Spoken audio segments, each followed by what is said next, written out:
Señoras y señores, gracias por estar en la hora 22. Promete ser el presente un programa bastante interesante, porque vamos a hablar con un hombre inteligente, por demás, entregado a su sector, entregado a los que más necesitan. Es un sacerdote de la Iglesia Católica, el padre José Luis Hernández, de la Sursa, en la Sursa. Gracias por estar aquí. En la Sursa nos conocimos. En la Sursa nos conocimos. En los años 90. 90. Ahora estás en Cristo Rey. En Cristo Rey hace 5 años. 5 años. Y he pasado casi por todos los barrios de la parte alta. Villa Francisca, San Carlos, Villas Agrícolas, Villa Consuelo, el Sánchez La Fe, Cristo Rey. Y comenzamos la Sursa y Capotillo. Cierto, pero José Luis es un hombre joven, un sacerdote. Aparentemente. Que sin embargo tiene muchos años de ejercicio sacerdotal. 31 años. Exacto, 31 años. Ordenado, consagrado. Que se recibió la ordenación por parte de José Luis. Y 10 de seminario. Y entre esos 5 estudiando fuera. Y siempre al pie del cañón. Trabajando en el área de salud, también he estado muchos años. Tengo 22 en el Gautier, 3 en el Mocoso Puello. Eso es pastoral, lo que se denomina pastoral de salud, correcto. Sí, porque en Roma me pusieron también a estudiar eso. Estudié pastoral de salud como acompañamiento al mundo de la salud, que se diversifica entre el paciente, que es el centro, el personal sanitario, los familiares. Y también está la salud preventiva. Entonces, precisamente, la pastoral de salud, entonces, consiste en una asistencia espiritual, de consejos. ¿En qué consiste la pastoral de salud? Acompañamiento, evangelización, consuelo, búsqueda de solución a problemas de salud, como por ejemplo, un problema grave que hay en salud es de la humanización del servicio sanitario. Tú sabes que mucha gente que trabaja en salud, especialmente médicos, tratan a los pacientes como una cosa, como un objeto. Lo que les interesa es salvarle, que se curen, pero si tiene que amputarle una pierna, se la amputa sin prepararlo. Si tiene que extirparle un testículo, lo hace, como lo hicieron una vez en el Mocoso Puello a un jovencito de 17 años que ya le habían extirpado uno por una infección en Bonao, iba a perder el segundo. Wow. Y lo que me dice el director de urología es: mire, padre, aquí hay uno que es buen candidato para el sacerdocio. El muchacho iba a quedar impotente. Eso es una expresión cruel. Se iba a mantener con testosterona, y que después tuve yo que costear eso durante varios años. Pero había que preparar ese paciente, había que hablar con él, había que ayudarlo. Y luego explicándole lo que venía a hacer la cirugía, ¿no? Porque había que salvarle la vida. Pero a nosotros nos toca acompañar, dar consuelo, orientar, aconsejar, estar pendiente, estar al lado. Y a veces el familiar sufre más la enfermedad que el mismo paciente, porque llega a un estado de depresión, o sea, de inconformidad con lo que está ocurriendo, y uno también tiene que aliviarlo, ayudarle. Y encontramos gente desconsolada en el hospital que no le atiende a su paciente, por ejemplo, o que no hay cama. Por ejemplo, en el Gautier, tú puedes tener hasta una semana o 2 en la emergencia sin conseguir una cama. ¿Me doy a entender? ¿Hay pocas camas o hay muchos pacientes? Hay mucha demanda, sobre todo después que se cerró lo que era la plaza sanitaria, la plaza de la salud, la plaza sanitaria del Morgan y eso, y que empezaron a reparar varios hospitales al mismo tiempo, el Padre Virginia entre ellos. Eso creció la demanda en algunos centros, el Gautier no fue una excepción. Entonces allá en el Gautier, a veces tú tienes que ayudar una manito a un paciente, hablar con el director, a ver si es posible, mira, a ver. El director dice que él no sabe, que el que sabe es el jefe de la unidad. Y a veces tú tienes que hacer una peregrinación para conseguir una cama. Y en ocasiones gente el que tenga más influencia consigue la cama. O para ayudarle a que no tenga que pagar. Al final le bajen la cuota. Lo que hizo en la cuenta, como no era un paciente asegurado, hay que ayudarlo para ver si y a veces yo hago ese servicio. Ya, todo dentro de la pastoral de salud, pero con el extra que pone el padre José Luis. Exacto. Sí, claro, porque depende mucho de la inquietud social que tú tengas, de la preocupación, de la sensibilidad, para uno cogerse una mañana, hacer diligencia para ayudar, o a veces para sacarlo de la morgue. Hay un paciente que va para el interior, domingo en la mañana, no hay cómo sacarlo. Difícil. Y que ellos quieren llevárselo a San Juan para tener su velatorio y sepultarlo en la tarde. ¿Cómo se hace eso tan rápido? Ese papeleo y que al final que no, que debe una... A veces uno tiene que ayudarlo a que haga un acuerdo de pago. Y todo eso lo hacemos nosotros. Claro, yo no estoy coordinando la pastoral de salud porque ya eso hace un tiempo que yo no estoy en ello. Y yo también asesoraba a los médicos católicos, las enfermeras católicas, estaba organizando a los odontólogos, pero que eso es parte también, porque hay que llevar la evangelización. Esa gente, ayudarle con el evangelio, aglutinarlo, agruparlo, y todo eso se hace de la pastoral de la salud. De eso se hace hasta doctorado en pastoral de salud, licenciatura, máster, todo eso. Ese es un término interesante que estoy seguro el televidente le presta atención, porque pocas veces escucha uno hablar sobre el particular y sin embargo, con lo que el padre José Luis explica, uno se da cuenta de la magnitud, del alcance humano que tiene esta gestión.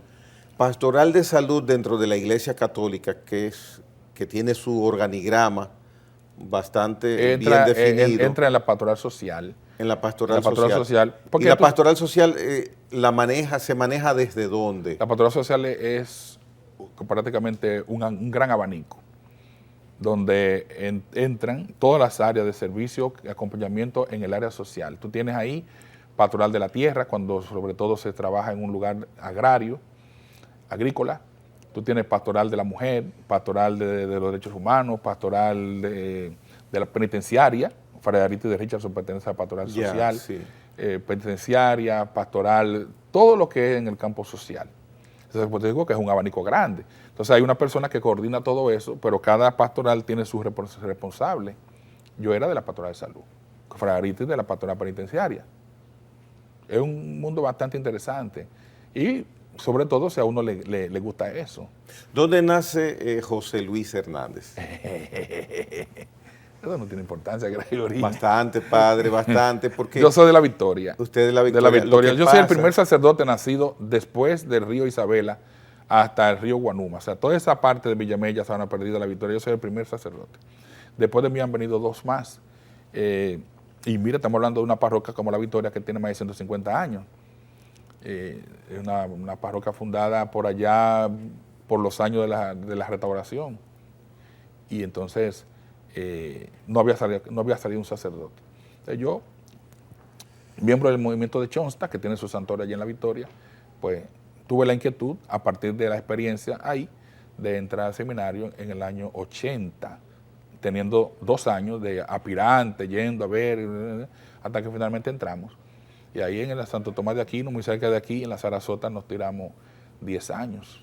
10 años que comprendía el estudio de filosofía y después el estudio de teología. Entonces, después de ordenado, te mandan a hacer alguna especialidad si tu índice es bueno. Ya. Entonces, José Luis va 5 años al Vaticano, a Roma. El colegio de nosotros es el Colegio Pío Latinoamericano, que vamos los estudiantes de América Latina, no todos, porque también los brasileños, que es un clero grande, tienen su colegio aparte. Los mexicanos, que es un clero grande, tienen su colegio aparte. Entonces hay otros para los países más pequeños, que tenemos menos cleros, que se congregan en el Colegio Pío Latinoamericano, que puede estar como a unos 6 o 7 kilómetros del Vaticano.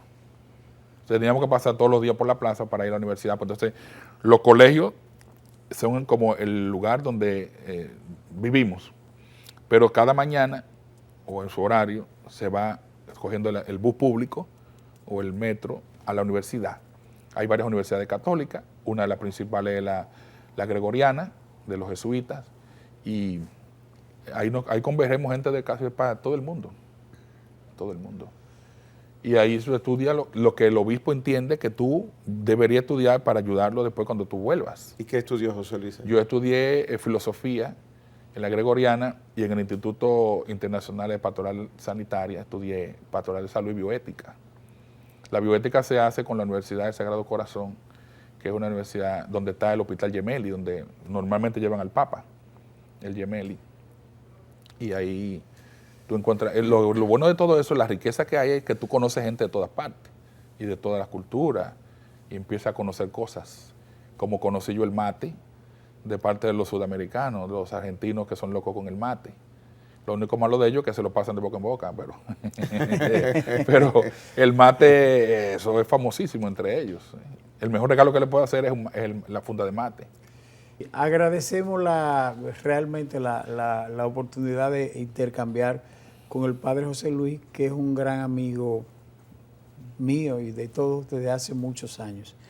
Y quería preguntarle cuál es su visión, la perspectiva de la Iglesia, después, la perspectiva de la Iglesia Católica, después de nosotros tener tantas figuras importantes que por razón de salud, fisiológica, de tiempo, de años, ya se nos han quitado, como una figura como la de su eminencia, el cardenal Nicolás López Rodríguez. ¿Hacia dónde ve que va la Iglesia dominicana? ¿Cuál es su perspectiva?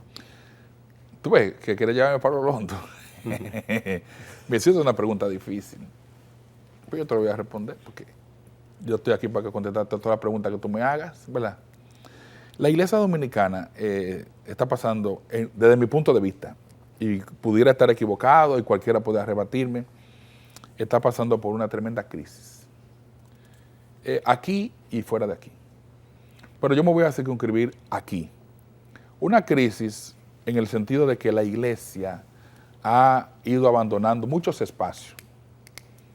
La Iglesia ha ido abandonando espacios y claro, los espacios no quedan vacíos, alguien lo va a ocupar. La alta jerarquía de la Iglesia, que a Gregory le gusta que digan así, entre alta, media y baja jerarquía, la jerarquía de la Iglesia, tanto la alta como la baja, se ha desentendido del pueblo. Estoy hablando de atender las necesidades del pueblo, de acompañar al pueblo. Y ustedes recuerdan cómo era la Iglesia en los años 70, con las dificultades que había con el presidente Balaguer, y cómo la Iglesia acompañaba a los campesinos especialmente, y cómo la Iglesia estaba presente en los diversos escenarios. Últimamente la Iglesia ha ido dejando ese espacio. ¿Por qué razón? Yo no quisiera entrar ahora a analizar las razones por las que la Iglesia se ha ido callando, se ha ido apartando, y por supuesto, quien más pierde es la propia Iglesia. Yo entiendo que eso trae como consecuencia reducción de vocaciones, porque si yo me metí al seminario fue también animado por la inquietud social. Eso reduce vocaciones. Número 2, eso hace entonces que la Iglesia sea menos respetada. A la Iglesia hoy se le irrespeta bastante. A nosotros se nos irrespeta en instituciones públicas. Anteriormente no era así. La voz del señor cardenal, lo decíamos, va a hacer falta. Se va a sentir su ausencia. Pero hoy tenemos un arzobispo que no habla, que tiene miedo a los medios de comunicación, que no es capaz de decir una palabra. Y lo primero que dijo cuando llegó era que él no era ni economista, ni sociólogo, ¿verdad? Que él era pastor. Pero señor, el ser pastor implica muchas cosas y tú tienes que hablar de lo que sea y tienes que estar al día, porque como pastor tú tienes que orientar a las ovejas. Y la gente quiere saber qué tú piensas sobre el problema de la migración, sobre el problema del costo de la vida, sobre el problema político. Entonces, figuras que antes, como Monseñor Arnaiz, el mismo Agripino, con sus altas y sus bajas, el cardenal López. Toda esa gente fue ya saliendo del escenario y los que vienen ahora vienen con otras ideas, con otros intereses, con otras preocupaciones, muy apartadas de lo que es la necesidad de la gente, de lo que es el pueblo. A la gente quiere que se le acompañe. Yo le he dicho a varios sacerdotes, la gente no nos va a recordar a nosotros porque hacemos bonita la misa, porque total, la misa tengo un libro. Hace falta La gente nos va a recordar a nosotros porque nosotros les acompañamos en sus procesos de lucha, de transformación, de búsqueda.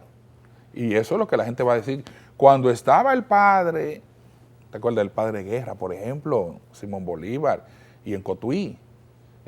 Toda esa gente fue lo que inspiraron a muchos de nosotros para entrar en la vocación. Para estos tiempos hace falta un Monseñor Rivas o un Juan Felipe Pen, esa figura de la Iglesia.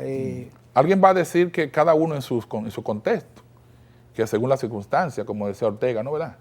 Ortega yo soy yo en las circunstancias. Pero las cosas que ocurrían antes no ocurren exactamente iguales, pero son muy semejantes y a veces peores. Y yo creo que en estos momentos la sociedad dominicana está viviendo un momento muy crítico, tal vez el peor de su momento, por la crisis de valores, por la corrupción en todos los niveles, por la pérdida de lo que es el valor de la persona como tal, que aquí lo que vale es el dinero, el conseguir cosas.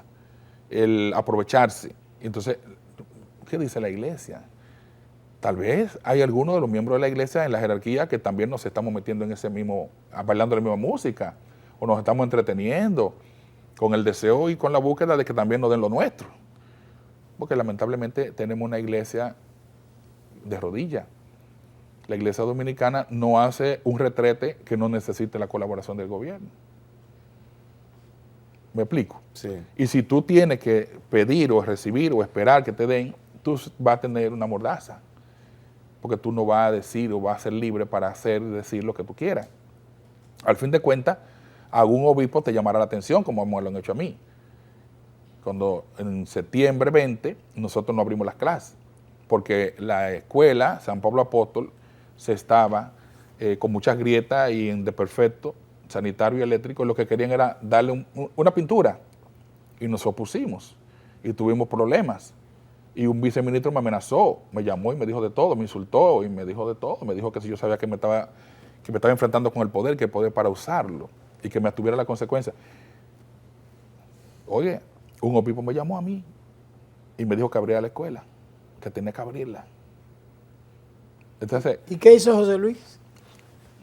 que me consulté a los directores, tenemos director de básica, director de media general, director de técnico, y hablamos. ¿Y qué hicimos? Que abrimos la escuela, pero no dimos clase. Nos mantuvimos de brazos caídos. Esa actitud de la alta jerarquía de la Iglesia Católica en República Dominicana de mantener, a diferencia de quizás una década atrás, por parte de ellos, una exposición, una participación en temas importantes que tienen que ver con el desarrollo de la sociedad, que afecta a la sociedad. ¿Es una decisión de la jerarquía de la Iglesia Católica en República Dominicana o es una línea, un estilo, un mandato de la Iglesia Católica a nivel internacional? No creo que sea a nivel internacional, porque cada país tiene su particularidad, lo mismo que cada diócesis. Hay un plan de pastoral que se organiza cada año, pero hay una conferencia episcopal. Y aunque cada obispo es autónomo en su jurisdicción, unos obispos no manda en otra diócesis, también muchas cosas se toman en común dentro de la conferencia. Y dependerá mucho de quien dirija la conferencia, quien sea el presidente, que ahora es Monseñor Felipe Bretón, para que algunas cosas se encaminen de una manera diferente. Entonces, lo lamentable del caso es que mi iglesia tiene muchos obispos nuevos, jóvenes. Y sin embargo, la iglesia no está respondiendo a las demandas y necesidades actuales, con gente que debería de pensar más, pero parece que el pensamiento no está acorde con las necesidades actuales. Bien.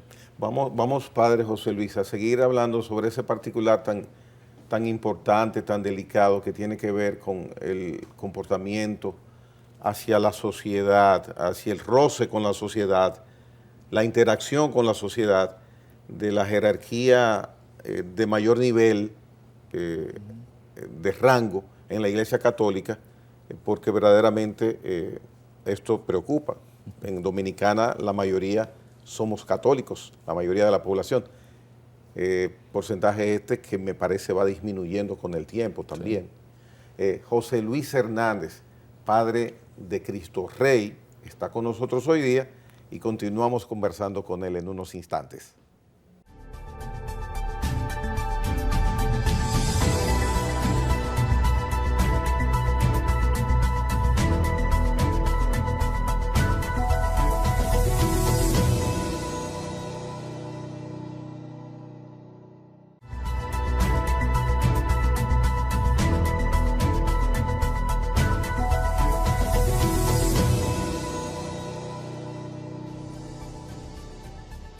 Bien, estamos en un punto desde el inicio prácticamente del programa de tratar el comportamiento, Padre José Luis, de la Iglesia Católica hacia sus feligreses, hacia la sociedad.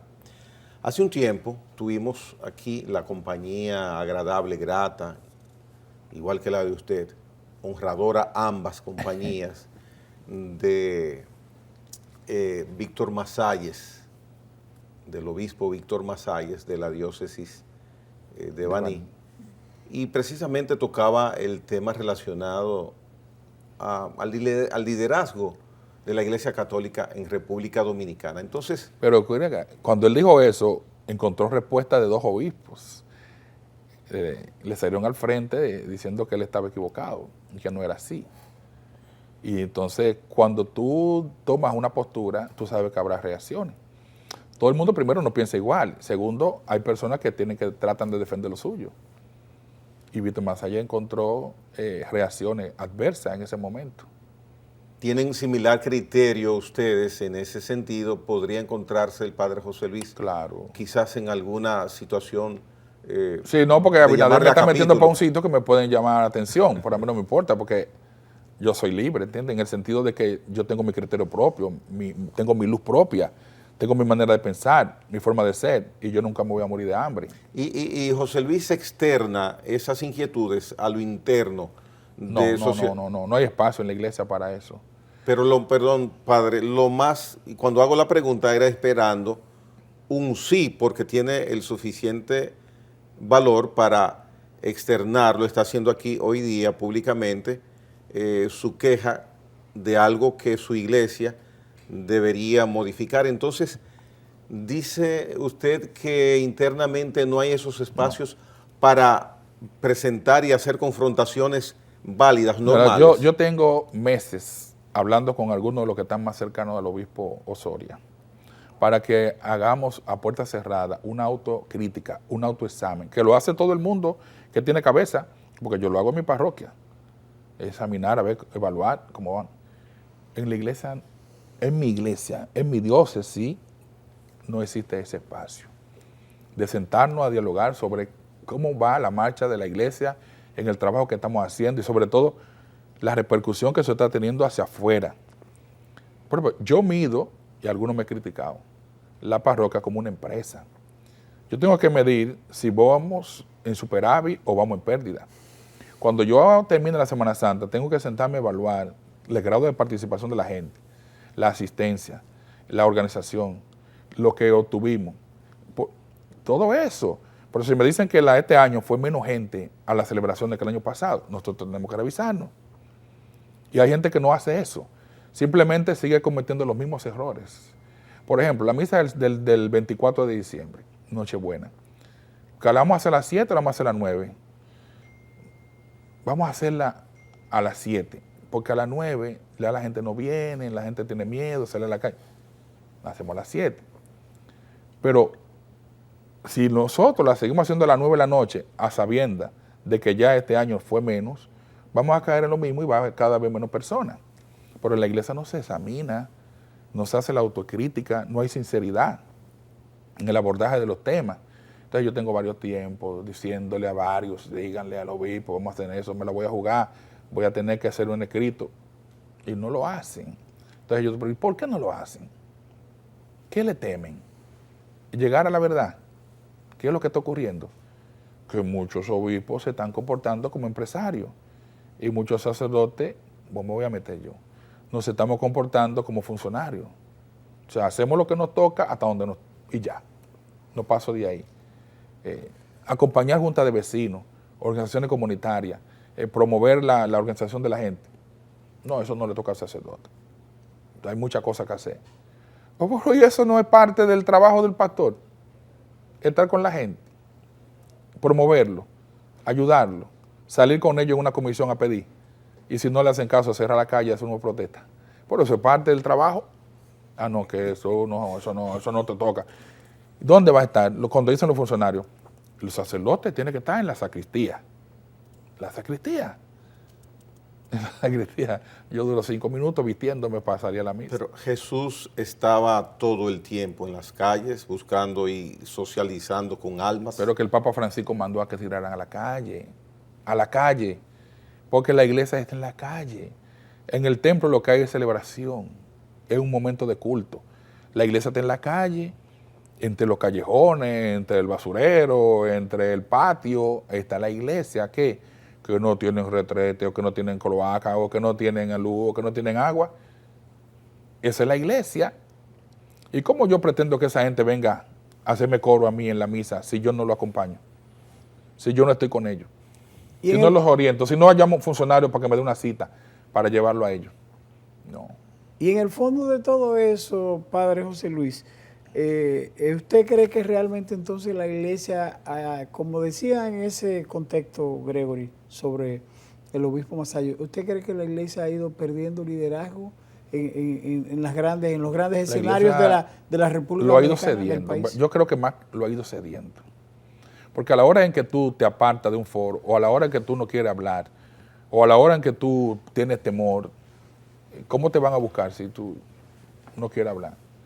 ¿Cómo van a ir donde ti si tú no eres capaz de hablar? ¿Por qué mucha gente últimamente me busca? Incluyendo a Gregory. Sí. Porque me han oído hablar de los problemas de Cristo Rey. Porque yo no me he callado con el asunto del plan de seguridad. Pero si yo no digo esta voz que es mía, pregúntale a veces a los otros sacerdotes de Cristo Rey y de los salesianos de la 41, han ido a hablarle de eso, preguntarle de eso. ¿Por qué no? Porque se callan, porque no dicen, porque no hablan a sabienda. Entonces, si la iglesia no toma parte, entonces va ella misma retrocediendo o apartándose. ¿Y quién la va a buscar? A mí me encuentra si estoy en el medio, pero si yo estoy recogido en la habitación mía, nadie me va a buscar. Pues no saben ni siquiera yo estoy vivo. ¿Y qué está sucediendo a juicio del padre José Luis? Porque es una actitud que ese alejamiento perjudica lo que es la esencia de la iglesia, cercanía con los demás. Además, el padre, el sacerdote, se vislumbra cual si fuera un protector espiritual, un protector de compañía de quien vive en el barrio, sobre todo en sectores así como Cristo Rey, donde tanta necesidad espiritual, igual que en todos los lados, pero ahí hay muchas necesidades y también la espiritual. Tú sabes que antes se hablaba de la iglesia y todo el mundo entendía cuando hablaban de la iglesia, como la iglesia católica.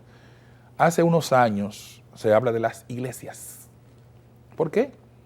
Espacio perdido por la iglesia. Espacio perdido que lo han ido ocupando otros que han ido creciendo o que han tomado parte en el escenario alzando su voz o porque están en los medios. Entonces, si nosotros no estamos ahí, el liderazgo lo hemos cedido nosotros mismos. O sea, si en el barrio tú no eres un líder, si en el barrio donde tú trabajas tú no eres un líder como sacerdote, que yo pienso que es uno de los principales líderes, entonces la gente no va a sentir que tú puedes estar con ellos en el momento que te necesitan. Entonces van a ir donde otro. ¿Donde quién? Donde otro líder comunitario o donde otro pastor de otra iglesia. Eso es lo que está ocurriendo. El trabajo que hace José Luis, por ejemplo en Cristo Rey, y lo pongo como ejemplo para tener información directa, es supervisado periódicamente por la alta jerarquía de la iglesia. Van obispos allá a la parroquia, al sector, a pasar revistas, los obispos no hacen eso. Los obispos van a tu parroquia cuando tú lo invitas a una celebración de patronales, van esa hora, 1 o 2 horas, pero de sentarse, hablar contigo, pedirte cuenta o preguntarte, no, eso no se ve. Eso no se ve. Porque el obispo debería ser un padre del sacerdocio, de todos los sacerdotes, es el padre de nosotros. Ajá, exacto. Pero el padre de nosotros debería estar en las buenas y en las malas.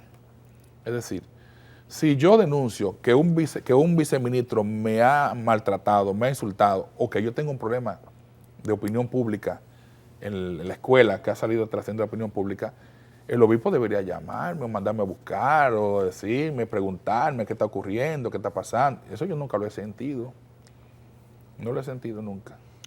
Lo que pasa también, José Luis, pienso yo, es que quizá la iglesia ha ido también perdiendo o perdió a esa gama de obispos que se vinculó mucho a los temas sociales. Y pongo de referencia también el caso de sacerdote. En estos días falleció hace un par de semanas el padre Moncho. Ajá. Pero estaba el padre Regino Martínez y también el padre Nino. Sí. O sea, grandes figuras así en la parte baja que tenían una motivación muy tocada en la parte social de la iglesia vinculada al mensaje. Sí, pero tú sabes que ese que tú estás mencionando y otros tenían una sede en San Francisco de Macorís, que era sacerdote en reflexión, Monseñor Elder Cámara, que fueron mandados a callar. ¿Entiendes? Fueron mandados a callar. Mira, depende quién llegue a ocupar las posiciones más altas dentro de la iglesia. Depende de su formación y de su capacidad de criticidad que tenga. Pero yo te dije la razón ahorita. ¿Eso ha afectado a la formación de los sacerdotes? Si la iglesia necesita del Estado, del gobierno, para cualquier mínima cosa, siempre tendrá temor de ser una iglesia libre y de hacer por sí misma lo que tiene que hacer, porque hay que contar con que el presidente ahorita no niega o no nos va a ayudar. Pero ustedes tienen las 7 palabras y normalmente puede ser ese un escenario donde expresan. Pero que yo tuve las 7 palabras. Yo tuve una palabra cuando una palabra famosa. La mía, dice, Hipólito dice, me llamó Curita en aquella ocasión. Porque hacía pocos meses que había tomado posesión y lo que estaban era hablando del pasado y hablando de los que se fueron. Pero ya es hora de que hagan. Entonces dije unas cuantas cosas y me llamó Curita. Entonces el cardenal nos apoyó, gracias a Dios, en ese momento. Entonces Hipólito lo que fue diciendo, no, yo estoy pegado con el curota, que era el cardenal. Pero esas 7 palabras, esa gente son escogidas. No es búscame 7 gente por ahí, no. Tú tienes, ellos saben a quién van a buscar. Y luego tú tienes que presentar lo que tú vas a hablar. Yeah. Tienes que presentarlo, tienes que hacerlo por escrito y sacarle copia a la prensa y entregarle uno al obispo. Previamente de que se expongan públicamente. Previamente. A mí no me ha puesto más nunca. No me ha puesto más nunca. Y Cuando, yo pagaría que me dieran una. Oye, cuando José Luis tiene el problema que un viceministro de esta gestión no lo trata adecuadamente vía telefónica, ¿recibió apoyo de los nadie, superiores en la iglesia? De nadie. Al contrario. Me dijeron que tenía que abrir la escuela. Digo, pero vamos a hablar. No, abramos la escuela y después hablamos. Y fue así. A mí me llamó Monseñor Benito Ángeles. ¿Tú entiendes? A mí me llamó el coordinador de la pastoral, el enlace desde la iglesia y el Estado con la educación, el padre José Luis. Me llamó. ¿Me explico? Pero nunca me han dado la mano en los reclamos que tenemos en Cristo Rey por la condición del Politécnico, ni por la reparación de la escuela, ni por la falta de maestros. Nosotros tenemos una escuela que nos hacen falta, en básica nos faltan como 7 maestros, en media nos faltan como 8, y en la otra técnica nos faltan como 5 maestros, y nosotros tenemos problemas con maestros que tienen problemas mentales y están en el aula. Hay maestros esquizofrénicos allá y están en el aula. Y cuando le da una rabieta, tenemos que dejarlo que se vaya un poquito, darle medicamento y cosas, y a coger el aula, y no nos mandan maestros. La planta física está deteriorada. El Politécnico se va a construir, pero no pega un bloque, solamente está en la verja. Ese Politécnico que está en Lobando con 37, cerca del Culo Cachorro, no se pega un bloque. Pero la denuncia que hemos hecho nosotros, la rueda de prensa, ningún obispo, ningún sacerdote nos ha llamado a nosotros para solidarizarse o preguntar a menos qué es lo que está ocurriendo. Pero tú estás seguro que el día que nosotros hacemos una protesta y cerramos la calle, alguien nos llama. ¿Tú entiendes? Entonces, esta es la iglesia. Claro, yo hago mi trabajo. Eso hubiese corrido con el liderazgo de López Rodríguez, no para hacer comparaciones, sino por las preocupaciones de la propia iglesia. Mira, un día nosotros tenemos una protesta en la Sursa frente a la fábrica de cemento por el desalojo de la Cañada del Diablo en la Sursa. Lo recuerdo. Y había llovido y había mucho lodo y mucha agua sucia. Y yo tenía una cita con él a las 11. Y yo cogí un motoconcho y llegué allá sucio, con mis zapatos sucios y sudado. Y tuve que excusarme y decirle la situación donde yo estaba. Y lo único que me dijo a mí, tú lo único que tienes que recordarte es que tú no eres un promotor social. Wow. Pero no pasó de ahí. Y aunque cuando Rafael Tomás Hernández, el que estaba construyendo en la Cañada del Diablo y en los apartamentos que hicieron en el Reyes Católicos, presionó para que me sacaran, nunca me sacó. Y ahora llegó el momento en que me sacaron, pero yo nunca puedo unir esas dos cosas. Me sacaron de la Sursa y me mandaron a estudiar. Por lo general, la gente que mandan a estudiar lo mandan para enfriarse o por alguna situación X. Me sacaron, pero el cardenal era mucho más solidario, López Rodríguez era más solidario, era más sensible y era mucho más acogedor, como más comprensivo. Tú le llevabas un problema y llamabas a un funcionario. ¿Ves? Si el cardenal López Rodríguez hubiese estado aquí, en la arquidiócesis, el tema del código de las 3 causales ya se hubiera resuelto. Ya. Porque él hubiese sentado ahí unas cuantas figuras en su casa, le hubiera dado un almuerzo y hubiera hablado con ellos. Y de ahí salían para aprobar. La Iglesia Católica está dejando de incrementar sus feligreses. ¿Incrementar en qué sentido? Los feligreses, la cantidad de personas que acuden a Ha ellos. disminuido mucho. Ha disminuido mucho. A nosotros con la pandemia aumentó la cantidad de personas, pero es una media de 60, 70 años. Son personas mayores. La juventud ha abandonado la iglesia. Los jóvenes no están en la iglesia. Tú podrás encontrar en una parroquia, pero como en parroquias como en general, los jóvenes no están en la iglesia. Son gente mayores. Hay sectores nosotros que estamos divididos en 8 allá, que están casi nulos, porque las personas que mantenían la iglesia, que trabajaban, ya no salen de su casa o han muerto. La juventud entonces no está pendiente de la religión. Es que la iglesia está, la juventud está en otras cosas y nosotros no hemos podido sintonizar con ellos. La religión en sentido general. La iglesia nuestra. Ya. La iglesia nuestra. Porque la iglesia está medio aburrida. Tú vas a una iglesia no católica y tú encuentras un concierto, música, muchos instrumentos, muchas luces. La nuestra es aburrida. La misa tú vas, que yo creo que tú vas. Abinader Sí, nunca claro, va. yo voy. Abinader nunca va a la iglesia, medio impío.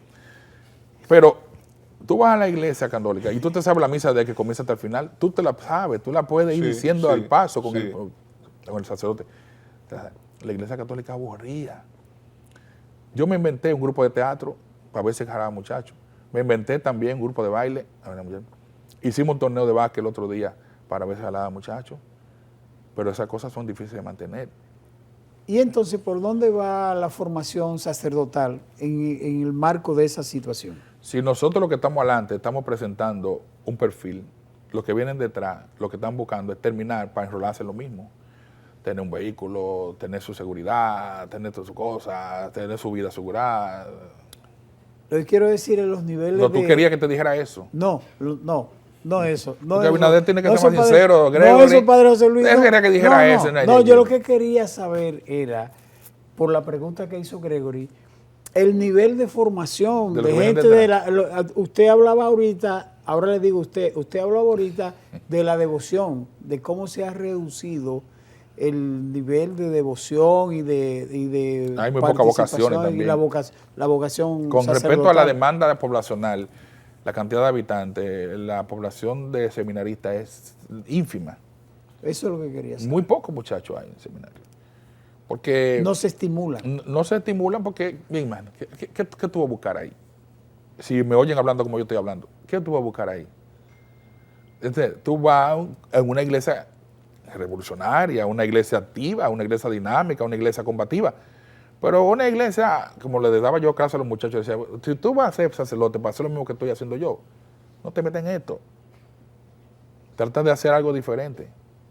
No te metas en eso. Además, el seminario, es que está en la cabeza de los muchachos que eso es para ser cura, eso es para formar cristianos maduros, y pues, si alguno de esos supone que vale la pena, se ordena, se consagra. Pero la mayoría no llega. La mayoría de los seminaristas no llegan a ordenarse. Algunos buscan eso como un trampolín para abrirse paso y seguir en la vida. Desde que hace una licenciatura se abre paso a dar clase y por ahí sigue. Y los grandes escándalos, José Luis, en lo que se ha visto vinculado... Oye, estaba loco por decir eso. No, Gregory, no. hazme tú la pregunta. Vamos a hacer la pausa porque ya nos mandaron pausa, pero venimos con ese tema, con el padre José Luis Hernández de Cristo Rey, con quien agradablemente estamos compartiendo en esta noche. En breve retornamos.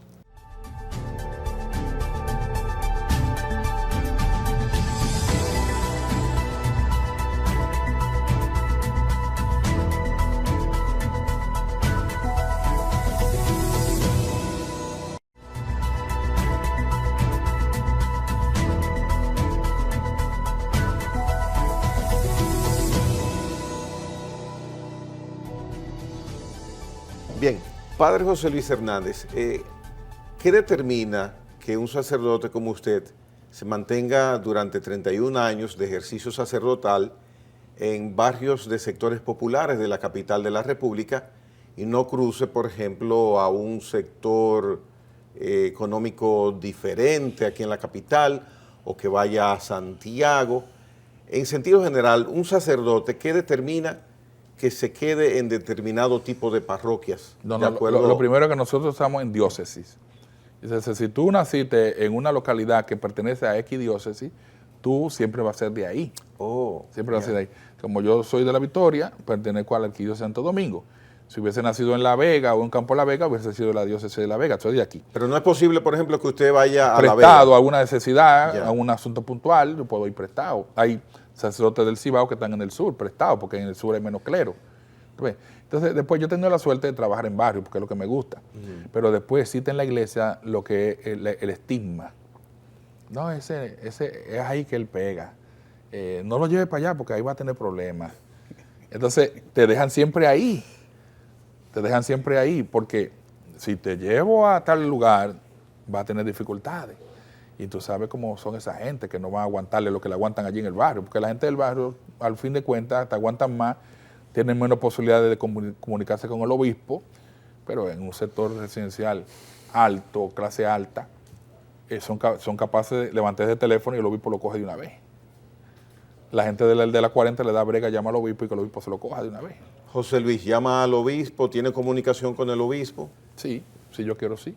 Pero ha tenido, normalmente, ha tenido en este nuevo obispado comunicación con él, sí, personal claro, y telefónicamente. Sí.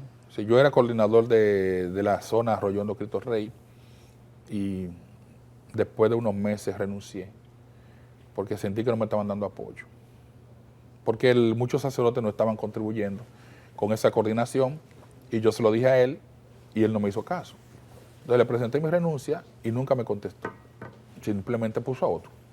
Y esta es la hora que él no sabe las razones por las cuales yo renuncié. Bueno, lo sabrá porque le di una carta, pero nunca me habla conmigo. Pero eso no es un buen gerente, eso no es un buen pastor así en el sentido de, tienes que preguntarme si él entiende que yo soy un activo valioso. ¿Ve? Pero sí, todos los sacerdotes pueden hablar con el obispo cuando quieran, o incluso invitarlo a él a almorzar y así él va. Pero te dije que hay un estigma, ¿no? O sea, tú eres revoltoso, ya eso no te lo quita nadie. Tú eres muy buscapleito, no te lo quita nadie. Entonces, si tú eres buscapleito, vamos a ponerte en un sitio de eso ahí. A mí eso de sitio de eso así, eso es lo que me han gustado, por suerte. ¿Qué ha significado el papado de Francisco, de Mario Bergoglio? Porque es que nosotros creemos en la iglesia. Para Latinoamérica, que la iglesia, para la iglesia dominicana. El Espíritu Santo la guía. Si no hubiésemos acabado con ella. El Espíritu Santo es que mantiene la iglesia. Si no, nosotros hubiésemos terminado con ella. Entonces, cada vez que sí eligen a una autoridad como el Papa, nosotros queremos que intervino la acción del Espíritu Santo. Porque por lo que se hace allí, con el cónclave y todo lo que se pide, y luego sale esa figura. Creo que esa figura ha venido a ayudar mucho a la iglesia, en el hecho de que la iglesia ha tomado credibilidad de muchas partes. Y particularmente es una figura bien admirada, bien valorada, que ha hecho una gran apertura. Ha hecho posible que mucha gente se acerque a la iglesia o vuelva nuevamente a la iglesia. Y gracias a él, los escritos de él, la mayoría de los curas no los leemos. Pero si los leyéramos, otra cosa fuera. ¿Entiendes? No lo leemos porque a veces entendemos que el Papa como que es demasiado extraño a lo que hemos tenido todos estos años anteriores. Es demasiado extraño, esa apertura, esa forma de darle participación incluso a mujeres en la iglesia. Y entonces, algunos que ya estamos muy encasillados en una manera de ser iglesia que viene de atrás, que no nos hemos renovado, lo creemos demasiado adelantado. Eso muy revolucionario. Es muy peligroso para la iglesia. Y yo creo que hay gente del entorno de él que le entiende como una persona muy peligrosa para la iglesia. Pero de hecho ha beneficiado mucho a la iglesia. Mucha iglesia, tú sabes. Las homilías se mantienen prácticamente su protocolo inamovible, salvo cualquier comentario en torno al momento de la homilía que haga el sacerdote de turno, pero eso se mantiene. Sí, eso se mantiene. Ahí no hay espacio para, por ejemplo, socialización con el feligrés, no se estila. No, porque eso depende mucho del estilo de la persona. Hay personas que hacen su homilía dialogando, conversando, otros que lo hacen tipo clase, como si fuera una cátedra, y otros que no dicen nada. Ya. Que no dicen nada, simplemente pasa el rato haciendo un chiste, una anécdota, y no dicen nada. En ascenso burocrático de jerarquía, de rango, ¿dónde quisiera José Luis, al final, le queda mucho tiempo, José Luis es un hombre joven, llegar a ascender dentro de la iglesia? Y pues en la iglesia uno no va a ascender, a la iglesia no se va a hacer carrera, que ese es el error que tienen algunos, que van a hacer carrera, y si van a hacer carrera, tú lo ves de lambones, pegado del obispo o de complaciente para que le mantengan pendiente. Entonces hay gente, cuando a mí me mandaron a la 40, yo estaba en la fe, frente a donde estaba el supermercado Pola. Hubo gente que me preguntó a mí qué yo hice, que me estaban castigando. Ya. ¿Entiendes? Cuando a mí me mandaron a la Sursa, en el 90, la gente pensó que me estaban haciendo un daño. Jovencito comenzando al Mercado Nuevo, a la Sursa, a la 42, al Caliche. Pero eso va conmigo. José Luis estaba en sus aguas. Sí, ahí. A la iglesia es un error que un sacerdote piense que va a hacer carrera. Porque por ahí entonces ya ahí no hay nada que buscar. Porque lo que va a ir a buscar él. ¿Entiendes? Hay gente que, como muchos pastores evangélicos, lo que van es a lucrarse. Y hay sacerdotes que lo que van es a hacerse. Hay pastores que también van a hacerse. Y otros que no. Entonces, yo en lo personal no ando buscando ascenso. Contrario. Yo ando alejito para que no me vayan a decir que yo ando en eso.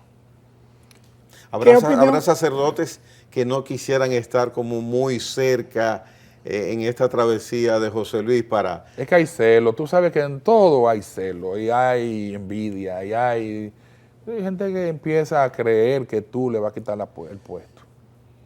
Y un puesto es estar cerca del obispo ahí, limpiando polvo, o que le den una misión, o que lo manden a representar, o que cualquier cosa se le pega rápido, cualquier cosa que haya para distribuir ya le llegó a él, está más cerca. ¿Entiendes? ¿Qué opinión tiene José Luis el papel en este momento de la conferencia del episcopado sobre aspectos? Bueno, no me haga preguntar a la nodales? iglesia ya, pregúntame otra cosa, no me haga preguntar a la iglesia. Pues ya yo he hablado bastante de la iglesia. Usted lo que está buscando es que tenga un problema.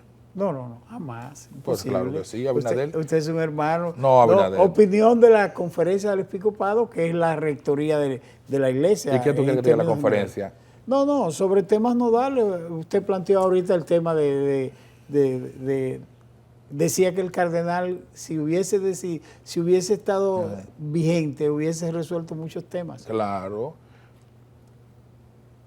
Claro, bien. José Luis, ya nos queda poco tiempo. Nos queda poco tiempo. Lo que quiera, Abinader. La experiencia de un sacerdote en sectores populares, ¿cómo se puede descifrar? ¿Satisfactoria, impotencia, sufrimiento? Y en esa carrera social, sacerdotal que tiene José Luis, ¿ve un desarrollo promisorio de su entorno donde está en Cristo Rey? Por suerte, donde yo he pasado, siempre dejo más que lo que encuentro. La lucha que hemos llevado en Cristo Rey va a hacer posible que al yo irme hayan quedado cosas. No porque yo la haya logrado, sino porque he buscado con los comunitarios que se logren, que se alcancen. Como en este trabajo se sufre, se siente uno a veces impotente, en ocasiones se siente maltratado, en ocasiones se siente burlado por la propia gente que tú ayudas.